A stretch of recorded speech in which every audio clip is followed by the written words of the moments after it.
is the Cloud Security Today podcast, where leaders learn how to get cloud security done. And now your host, Matt Chiodi. Nearly all companies that have started in the last few years have been cloud native from the start. And it's no different for our guest today, Nate Lee from Tradeshift. Tradeshift is a cloud-based business network and platform for supply chain payments, marketplaces, and applications. It had a large round of funding back in 2018, which was led by Goldman Sachs, and at that time was one of the few companies to reach that valuation of over $1 billion, making it unicorn status. So in today's interview with Nate Lee, we're going to talk about their journey, his time there over the last 7 years, and how you can leverage things like automation, DevSecOps in order to scale on some very difficult items like ISO 27000 and different certifications. I hope you enjoy the podcast today. Nate, thanks for joining us today. Oh, thanks for having me. So tell us a little bit about yourself, Tradeshift, and your role there as the CISO. Sure. So, well, as to myself, I've been in tech for 25 years, kind of to the point where you start losing track, I suppose. And initially got my start kind of general IT work, so servers, network, all of that from back when everything was just under the IT umbrella, and then had ended up gravitating towards network. So I'd done a ton of network engineering, ended up working at Target Corporation. So had a lot of exposure to kind of the corporate side of things, the Fortune 50, extremely large scale, and was working from Minnesota where Target's headquartered.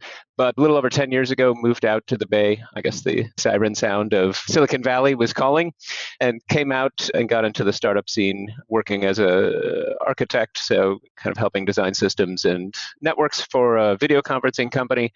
And very quickly there, I just was really excited by the kind of the DevOps thing and the direction everything was going. So I had gravitated in that direction and ended up running the operations team there, which kind of grew and grew and grew, took security in, since all of that is kind of parallel to work that was already being done between servers and network and whatnot.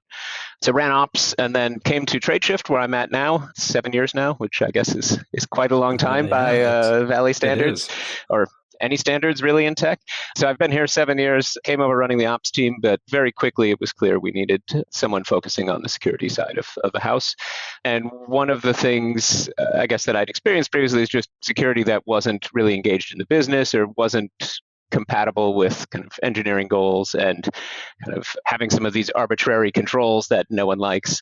And so I ended up jumping full-fledged into security at that point, partly for self-preservation to keep someone else from having to impose those things on me. And I've really just been passionate ever since about it. I mean, I think it's such a wide open field that kind of melds tech and culture, people, business, all of that, which is why I really ended up liking it. So I noticed that back in 2010, you obtained your CCIE, which is, I believe, at least it used to be the highest level of certification for Cisco routing and switching. Is that right?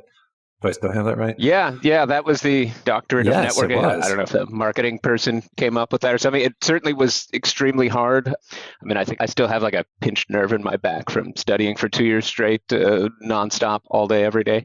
And actually, that is kind of what led me to the broader DevOps and kind of software and doing SaaS. Was I'd spent all this time on networking and realized I'd hit the top level of whatever the networking side of things had, and just kind of wanted to know what else was out there. It didn't seem like I should have topped out. So kind of, again, running into the broader ops systems, DevOps, it was just like a whole new thing. So I'm glad I have all that knowledge. I probably don't need to know as much as I know about BGP and OSPF, but it has helped me in strange moments.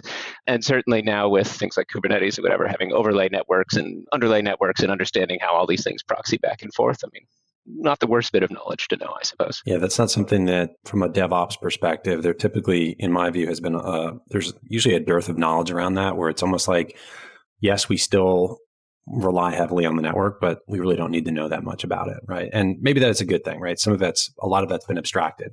Absolutely a good thing.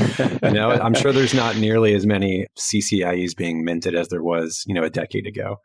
But tell us, you obviously have a networking background with the CCIE. How did you transition into security and then into senior leadership? What was that journey like? Sure. So, I mean, I think security is always there, right? So if you're building systems, whether that's corporate IT stuff or network or whatever, you're always thinking of how do I protect this? Even if there wasn't a dedicated security department or team or whatever looking over designs and changes, it's just something you're always considering. I think at some point when I was at Target, I studied for and did the whole CISSP thing. Again, was really kind of drawn to the ideas of it not being just about tech and kind of being about running a broader program, which always appealed to me. The transition was fairly straightforward, I think, because it was just more focusing on an area that I'd already been working on. And certainly there's been lots of learnings and lots of people helping me along the way to get there. But I think transition-wise, moving to security was less difficult maybe than kind of grokking all the cloud native stuff that I know you talk a lot about. There's just such a culture shift and paradigm shift. And even, some of the skills, like we were saying, some of that networking stuff that I'd spent a lot of time on, not terribly useful to me day to day. So making sure I'm always kind of learning things, right? Kind of staying abreast of the latest things, I think, were the biggest change. But I mean, that's kind of any field these days, I suppose. So let's talk a little bit more about what Tradeshift does as a business, because I actually found it fascinating. I was like, I've never heard of this company, but they sound like they do some pretty cool things. So part of the company's vision is to digitize and connect everything that happens between a buyer and a seller anywhere in the world. So that's an ambitious vision. Yes. Where does cloud come into the picture? What's the evolution been like? Where are you guys in terms of your cloud usage? How does it all come together? Sure. So I guess at a basic level, Tradeshift it's a business network. So I guess similar to how linked is between people where you have connections, this is going to connect businesses and connect them at the API level. So kind of an intermediary for purchasing, procurement. So if you're a large Fortune 100 company or Fortune 500 company, which is kind of the bulk of our customers, they might have 50,000 or 100,000 or more suppliers. And then they're trying to get them into their ERP and invoicing system and what have you. It's a huge, heavy lift to get everybody integrated. And for each of these small suppliers who are medium, small companies, sometimes larger, if each of their customers is asking them to integrate, I mean, these are a bunch of different integrations they need to do. And one of the big value props we have is once you're integrated on the platform, you can connect to anyone else that's on the platform. So as we target verticals like logistics, we're particularly strong.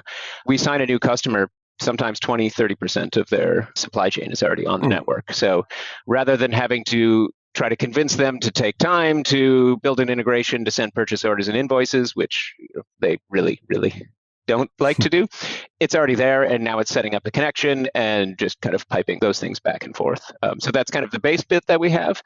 And you need to be cloud native to do that, right? You want to have kind of that single network, because if each company runs their own instance, you lose all of the network effect and the value there.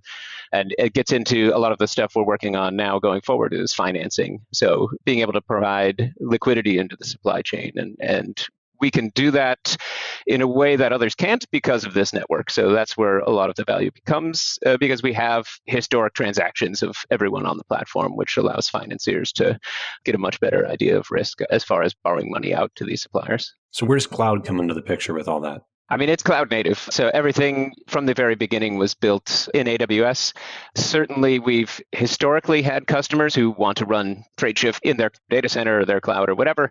And a lot of that just comes to us making sure they understand the vision you were just talking about, which is connecting every company in the world. And you can't do that with a bunch of islands, running in individual data centers. So, I mean, it was an easy choice to be cloud native back then, as well as kind of smart choice in general for any company starting these days. If you're starting it, it's much easier to provision and get things up and running and iterate quickly in AWS than it is to spend a bunch of capital on racks and servers and switches and routers and what have you.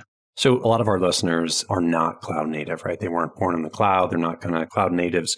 And one of the challenges that they often have is just the whole evolution, right? So they've got a ton of tech debt. Yeah. They've got a ton of legacy stuff from either data centers they own or, data centers that they've got through colo facilities. Maybe talk to us a little bit about, from your perspective, being born in the cloud. You're still going through an evolution, right? You guys have been in the cloud, you've been there 7 years. You've said they've kind of been there. What's been maybe the biggest struggle, right? Because you can be cloud native, I suppose, and still kind of do it the wrong way, right? You can still be very manual. What recommendations might you have for your peers who are behind you in the journey to cloud? Sure. I mean, well, first, don't get discouraged. I mean, everybody has tech debt, right? I mean, if you're cloud or cloud native, it just lets you run up tech debt more quickly, which is maybe an advantage or not. I mean, I think one of the big things is it's a cultural shift. So how you're approaching building systems, and letting go of control of certain things. Another side is really you need to think about how are you going to automate things. Things are going to iterate quickly, and really to be able to keep up with competition, you need to be delivering software quickly or changes, features, however you're adding value and delivering value to whatever your customers may be. And if you think of kind of traditional ways of developing and delivering software, there's a lot of kind of roadblocks and hurdles and gates and stuff. So you want to be pushing as much as possible out to the edge some of these responsibilities. But at the same time, especially from the security side of things, not everybody's going to be a security expert. So it gets to thinking about how can you enable teams to have autonomy to build and release quickly, but doing so in a secure manner. So if you can automate and think of things, infrastructure as code, or maybe everything is code, and then you can start templating how you're building things. So kind of default servers, default network rules, IAM policies, all of this. And you can kind of have that for developers to use and your technical teams to use so they can start getting things out quickly. But that does require, again, that culture shift of learning some new things. I mean, being able to code is very highly in demand, I think, from everyone on the security side, but things like Puppet or Terraform or whatever you're using for managing all your infrastructure, I mean, it's a new way of thinking of how you're building and managing your systems. So is it safe to assume that you guys are building everything from things like Terraform and the like, or are there still pockets where things are done manually? For us, I mean, from the beginning, I think we've had a fairly strong push to make sure everything is done as code. And it's nice because you can have checks in your build systems. It's easy to have peer review for everything versus I can just think back to, again, being at kind of larger corporation, filling out a big change management request. And I think it got reviewed by someone who probably didn't know anything about the change I was making, and they make sure all the fields were filled in and stamp it. Now we're able to have, it's a pull request in GitHub. It goes to someone else. You can flag people. It's checking for kind of common mistakes when it comes to code, all of the standard static analysis stuff. So you get all these checks automated, so you don't need to burn people on that. And then you just need someone to review, make sure it's a sensible change. It can be your peers, so there's not like a change review board for everything. And that's worked really well for us, but it does require kind of a bit of a change in how you think of things.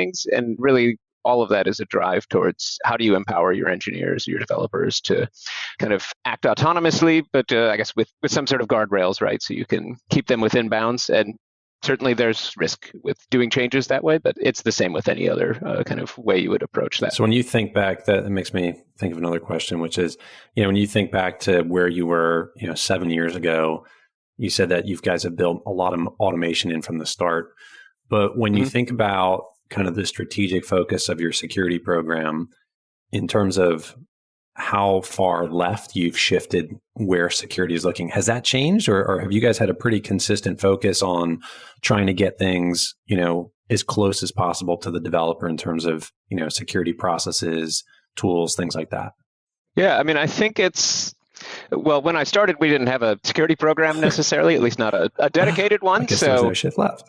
Yeah, we started, I guess, fairly far in the, with that sort of directionality in mind, but certainly there wasn't a lot of checks built in from the start. So we have invested considerably in kind of the basics again. So things like dependency management from GitHub, making sure people get flagged and get automatic tickets when dependencies are out of date, static code analysis, so you can kind of kill the OWASP top 10 type things in code. And we've probably been slightly less successful doing so on the infrastructure side, just because there's so many different variables and how people might need something configured that a lot of it has business context of why do you need this or that. So we've been working on training developers and other infrastructure teams on kind of security best practices. I think part of it is knowing that if you're not in the team, right, you're not going to be a security expert, but we do want people to be, I would say, knowledgeable enough to know where something might go wrong. At least they know, hey, I don't know enough about this, and this seems like an area where if I make a mistake, it would be important. Can I get a second set of eyes here? So I think we've been really pushing that, and a lot of it ends up being ensuring that you have the right relationships across engineering and the business. Because if people think you're just going to make their life horrible and say no, they might just push that stuff live without anybody knowing. So you want to make sure that they feel comfortable that you're a good partner and you'll be collaborating with them to come up with the best solution. So on your LinkedIn profile, which I was obviously trolling before this interview, you mentioned very proudly that you were named, it's quote, named annual MVP award winner by the sales organization 2 years in a row. So what's this about? How is it that someone in security has garnered favor with the sales team 2 years in a row? Yeah, that probably is a bit of a rarity now that you highlight it.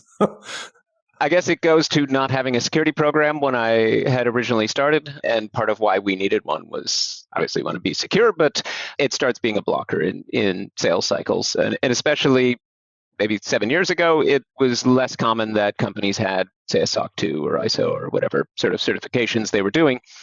So that was one of the main goals of starting the security program is, okay, we certainly can't be losing sales because people don't have enough confidence in us. And at the same time, I think we're a 200-person company or something, or a 300-person. It's hard to convince a Fortune 500 that you're going to take care of their data and be a good custodian if you don't have some way to prove it. So a lot of that was working with the sales team, again, building those relationships to understand what are some of the concerns, meeting with a lot of customers and prospects to understand their concerns, and then aligning that with a security strategy that we can implement. And I think the big thing was moving so quickly. I mean, we went from not having a security program to we did it as a 3-month sort of time span SOC 2, but we went right into a type 2 SOC 2, and we're able to really remove that as a blocker for sales. And then throughout the next year or two, it was building a lot of collateral, building training for our sales engineers so that, there's common concerns, right, that are going to come up from when you're having a team at a large company evaluate a new vendor. There's kind of common concerns of how are you doing vulnerability management? Do you have an audit? What does that mean? How do you manage your secrets? So kind of educating them on what we're doing and why. And that was it went from it being a blocker or at least a major slowdown for a lot of sales to not. And, that and my bubbly, effervescent personality, I think, are really what won me those awards. So security was actually a differentiator, right? At the end of the day, that's what it sounds like. That's it. And I think, now it's kind of table stakes, right? Like if you're dealing with anybody's confidential information, especially if you're not a major player, although they all have this sewn up as well, if you don't have some sort of audit and a report that you can show somebody, that's a kind of a red flag, maybe not a deal breaker. And we all know that being compliant doesn't mean being secure, but at the same time, for a lot of companies, doing vendor security checks it's kind of a check the box type of thing. So making sure we can check the box and then having kind of a more full-featured framework so that when somebody does dig in deeper, we actually have sound answers and reasoning and kind of a plan in place for any of their concerns. Prisma Cloud secures infrastructure, applications, data, and entitlements across the world's largest clouds, all from a single unified solution. With a combination of cloud service provider APIs and a unified agent framework, users gain unmatched visibility and protection. Prisma Cloud also integrates with any continuous integration and continuous delivery workflow to secure cloud infrastructure and applications early in development. You can scan infrastructure as code templates, container images, serverless functions, and more while gaining powerful, full-stack runtime protection. This is unified security for DevOps and security teams. To find out more, go to prismacloud.io. So you mentioned that you've been at Tradeshift for longer than the average tenure of a CISO. You've led security and compliance efforts, as you just mentioned. I know looking at your website, GDPR, SOC 1 and 2, ISO 27000. How do you maintain all of these, different compliance standards at scale in the cloud? Yeah, that's a good question. Part of it is we have a compliance team who's really focused on that. They're also doing sales enablement in some of these things that I'd been previously building out. But I think it again gets to, when you talk about at scale, you can manage it. I think part of what makes us good at it is that we're doing it with I assume many less people than other companies are. And I think we owe a lot of that to, again, the automation, having everything in infrastructure defined as code, because now you can do programmatic checks. If you're looking at doing firewall rule checks or security group checks or network policy checks, whatever they are in the different systems, all of this is codified. And so now you can build systems that can pull it out and can show proof of compliance across the board. I think with like cloud providers like AWS or GCP or Azure or whatever, that you have tools now that you can kind of, again, pull all of your configuration settings. And I mean, it's kind of common stock now that they can look for basic security issues. So open buckets or what have you. So when it comes to, we also have PCI for the virtual cards that we use and generate for our customers. And having all of these tools that are able to span all of these different accounts, it really reduces the legwork. People aren't logging into individual servers to pull proof anymore. It's looking at the tooling, and that really goes back to automation. So I'm curious, is this, I know I asked you earlier around just, what was the evolution like? How automated were you and how far left was security shifted? Well, maybe another way to look at this would be like metrics, right? Like how are you, other than just looking at, hey, SOC 1 and 2, say, X, Y, and Z. I'm just curious, with your program, again, that has all these different certifications and compliance efforts, are there certain metrics that you kind of track? Obviously, there's thousands of them that could be tracked. Are there any key metrics that you look at? I think for metrics, like you said, there's thousands, right? So there's all the different things. And I always struggle with, okay, I want to make sure we're measuring meaningful things. And then you also have to look out for, you get what you measure. And sometimes that can be unintended. So I try to think of like, how can we have a countervailing measure? So if you're just looking at maybe time to patch, that's great if people are patching stuff immediately. But if you're not taking into account severity, exposure, other mitigations, what have you, I mean, you can really kill developer velocity too, right? So we want to make sure, how long are pull requests for these things sitting open, things like that. But I think some of the major things when we look at our threat model and what we can measure to have a good idea of how secure we are, one is just how long are vulnerabilities open for. And I think that's much more important than, at least for critical and high vulnerabilities, that's much more important than total number of vulnerabilities, because that's a number, and I guess it's something you can measure, but it doesn't necessarily mean you're secure or insecure, because are they exploitable? If it's a low severity one and it really doesn't matter, also probably not super important to measure. So I think for our overall program, the biggest one I look at is for critical and high severity vulnerabilities, how long were they open before they get closed? And then it's something that you can offer as a kind of a business trade-off, right? Because for any of this, there's some amount of risk. If you're going to have it open for a week, there's some amount of risk, and you can actually lower that, but now you need people to do that. So some of this is how do you translate it to kind of business metrics that can be used by the exec team and the board or whatever to kind of make a decision and get visibility to what does our residual risk look like here. So as a fintech startup, you mentioned this already, that your engineering teams, they need to move fast. So I found an article that you wrote back in 2014 on Medium with titled "Transform Technical Debt from Burden to Tool." So here, I'm going to read you. This was my favorite quote from the article. So I think our listeners should go and find this back on Medium. It's called "Transform Technical Debt from Burden to Tool." So this is my favorite quote.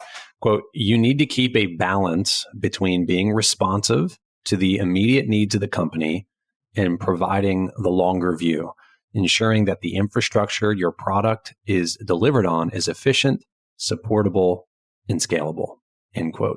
So assuming that you still agree with that statement, how have you built a culture that supports innovation and speed, but at the same time, one that's also secure and compliant?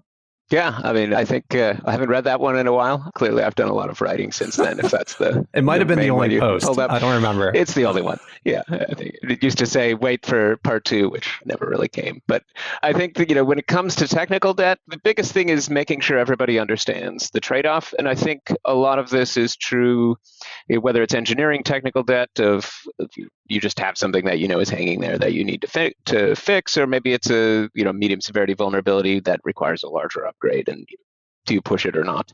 And I think visibility to that trade-off is probably the most important thing. It's very easy to say, okay, we'll get to that later, and kind of push it to the back burner in lieu of whatever it is, a feature that needs to be developed or some other more urgent fix.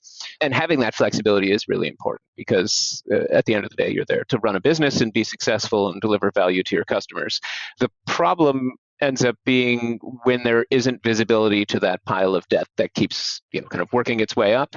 And I think it's one of those situations where it's fine until it's not.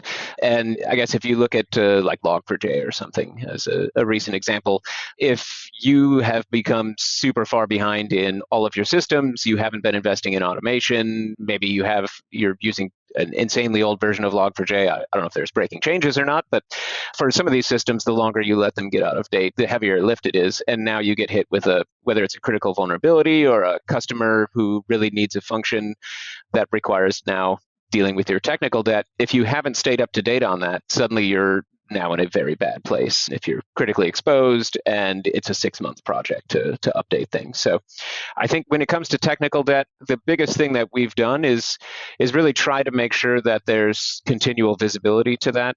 I don't know how successful we are because human psyche is very good at pushing away things that aren't concretely a problem right now. But we do try to make sure that teams are aware of these trade-offs and that we're constantly keeping that as part of the kind of decision-making process of how much is too much and when do we need to make sure we're actually spending time to work that down. How do you keep those lines of communication open? I don't know the organizational structure for your team versus the DevOps team. What do you guys look like organizationally? How do you keep those lines of communication open? Sure. I mean, we have like an application/product security team, and then there's a infrastructure, I guess probably people call it CloudSec nowadays, but focusing on that end of things. And we work very closely with the partner non-security orgs. So for AppSec and product security, they're working very closely with the product teams and engineering kind of more broadly. And on the infrastructure CloudSec side, with our DevOps team. I guess that probably goes against the paradigm of DevSecOps of having specialists, but I mean, I think when it comes to the reality of it, security is a fairly specialized field and not everybody's super interested in being an expert. So there's that. But maybe back to your original question, one of the things we've done for making sure the communication lines stay open is like we have someone from our team who's part of we have a crew tied to like software development lifecycle. So when we look at our SDLC, what are the requirements for updating dependencies? Do we pin versions so that you don't break anything and you have deterministic builds, or do we only pin major versions and you take some risk there, but now you don't have to kind of constantly be updating all of these dependencies? So I think having those close lines and really working together with broader engineering or technical organization just as another problem related to how are we building and managing software. Security is, we'd like to think that we're special, of course, and we are, but as much as you can relate it to kind of general engineering practices or the general practices of the broader org that you're working with, I think you're always going to be more successful. Do you guys have any kind of concept of any, besides the goal of having a product and platform that's secure, do you guys have any types of shared goals or shared metrics between, those other different organizations and security? That's a good question. I mean, I think the vulnerability one is probably our big one with the broader engineering side of things. When it comes to like my compliance team, it's when we're doing our quarterly checks, how many things are we finding? Because that's a bit of a leading indicator of how well we'll be doing for our audits. And that is a leading indicator of problems that we will have or not during the sales cycle.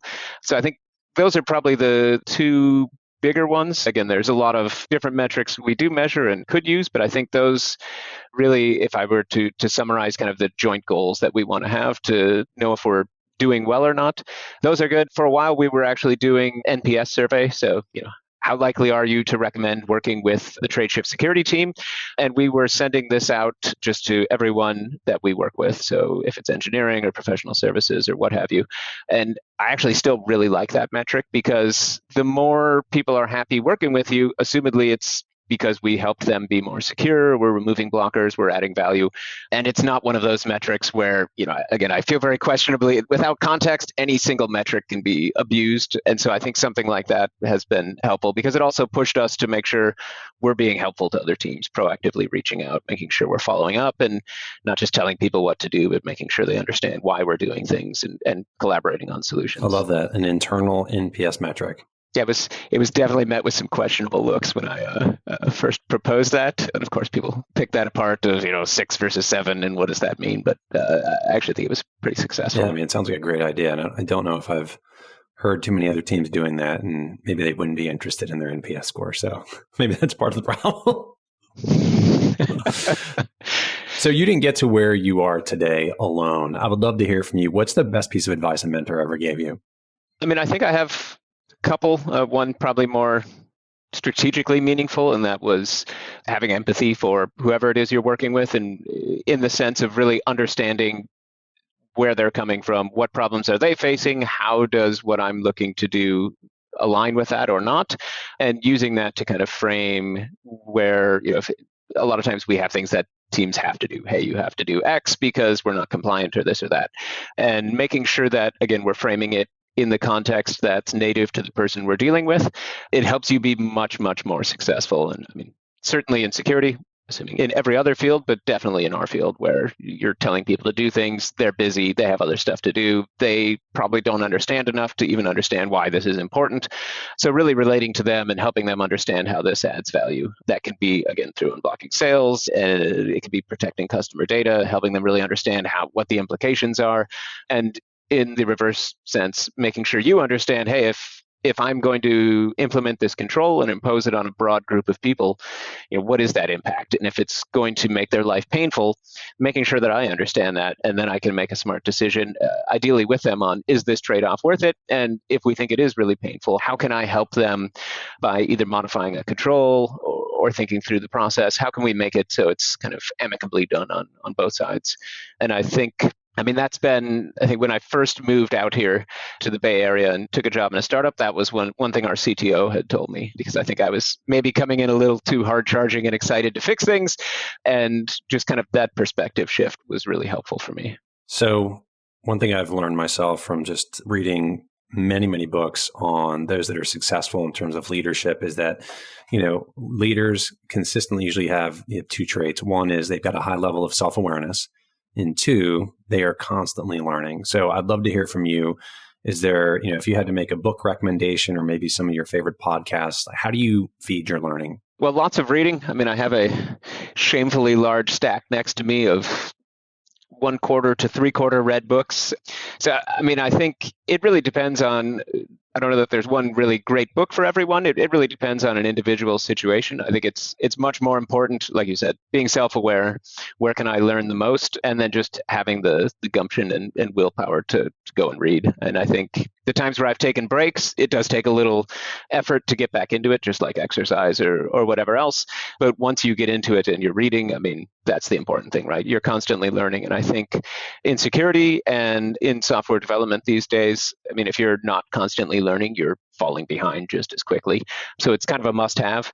I think if I were to recommend a book for people, like you said, that are maybe not quite all cloud native yet and are working to get there and kind of looking to change culture and things like that, I think DevOps Handbook was one that really stands out to me, as just making sure you're really aware of kind of how your systems are working and really thinking about delivery of software as systems and being efficient and looking at it as a collaborative system as opposed to handing off between individual departments and shifting left, all of those bits and pieces. So yeah, Gene Kim, Jez Humboldt, I think they wrote the Unicorn Project as well, which is kind of the fictional adaptation of DevOps Handbook. That one was great as well. I think those would be ones that if you're looking to kind of move to a more cloud native mindset, would probably a good place to start. How about podcasts? Are you a podcast guy? I recently put a poll out on LinkedIn asking, hey, I've noticed that, last 2 years myself, I've traveled less, and I've noticed that I listen to a lot fewer podcasts. And so I asked kind of my network, do you listen to more, about the same, less? And last time I checked, the poll was the majority of people are saying it's less than pre-pandemic. But I'm just curious, is there podcasts that you listen to? Which ones might you recommend?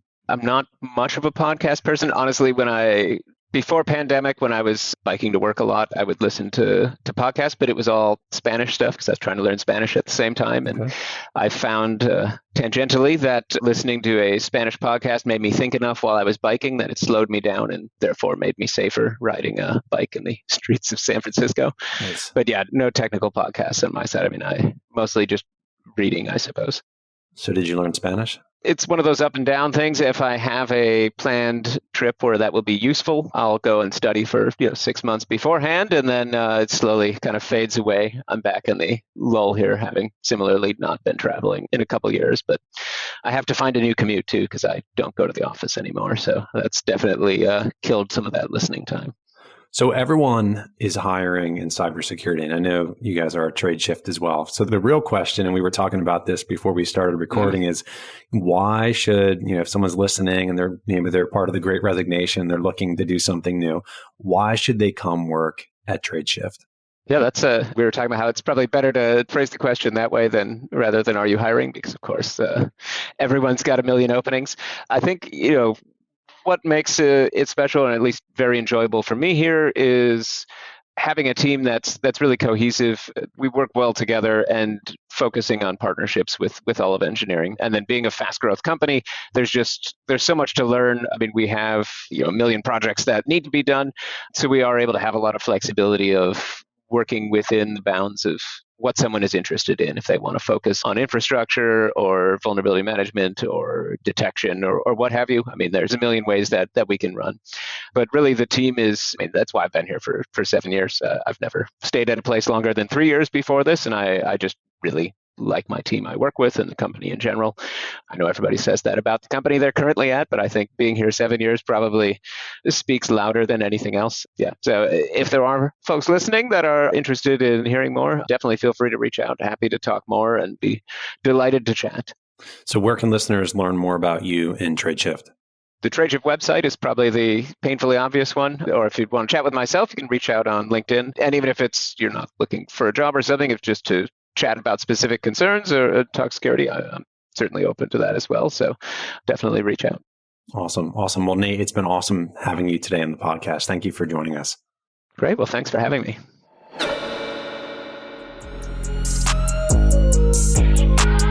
Thank you for joining us for today's episode. To find out more, please visit us at cloudsecuritytoday.com.